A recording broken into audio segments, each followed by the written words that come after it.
Hey everyone, welcome back to MetalDisciple.com's 365 Days of Metal. My name is George and this is day 162. Today is one of those days I didn't count on when I started this 365 project. I'm sick as a dog, but the show must go on, right? So here goes. Today I bring you the brand new, released today, Black Sabbath album, 13. The day we thought would never come has finally arrived. The release of a new Black Sabbath album featuring Ozzy Osbourne on vocals. Granted, only 3 of the 4 original members appear on the album, but that works well enough for me. Brad Wilk from Rage Against the Machine and Audioslave sits in on drums and does a mighty fine job. XM Radio has been playing the shit out of various tracks off 13 for the past week or so, so when I bought my copy this morning on iTunes, I'd already heard most of the songs. My excitement, however, was in no way diminished by having heard the songs already. Now I have the ability to listen to whichever I want, whenever I want. I am well pleased. I have to admit that when I first heard that Sabbath was going to do an album with Ozzy, I was skeptical. While Ozzy's voice still sounds good, his albums of late have been rather bleh. Black Sabbath without Ozzy has been pretty bland since the departure of Ian Gillan in the mid-'80s. Then the single God Is Dead dropped, and I damn near crashed my car the first time I heard it on the radio. I had of course hoped that somehow the aligning of these metal giants would produce an epic masterpiece.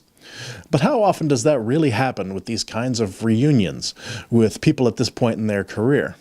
How could I have known that they would produce something this incredible?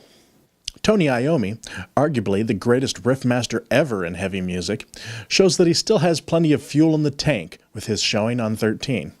The riffs on this album are fucking monstrous. Somebody call Tokyo and let them know to batten down the hatches. Gojira! It literally brings tears to my eyes to hear how good this album sounds. I sure hope Tony's doctors are taking good care of him, because we can't bear to lose him like we did Dio. Geezer Butler, of course, covers the bass and wrote all the lyrics for 13. Geezer is an often overlooked yet vital piece contributing to the massive black hole of heavy that is the Sabbath sound. If his low end weren't enough, he has once again written lyrics that are dark, philosophical, and damn interesting. There aren't any throwaway lyrics on this album, and like Tony with his riffs, Geezer makes it seem effortless and casual.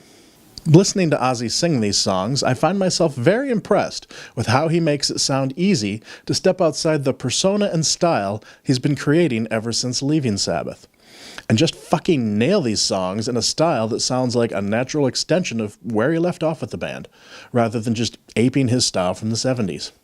What an amazing job you have done, sir. Again, I weep with joy. After hearing God Is Dead on the radio a few times, I started to wonder, well, would this be the only good track?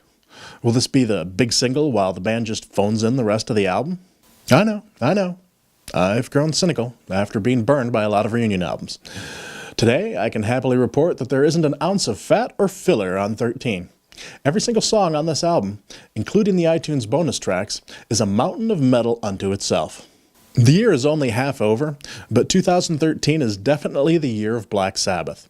There is simply no way, no how, that anything else being released this year could knock 13 off the top of the heap. I'm saying it now. 13 is the album of the year. Everyone else might as well go home and try again next year.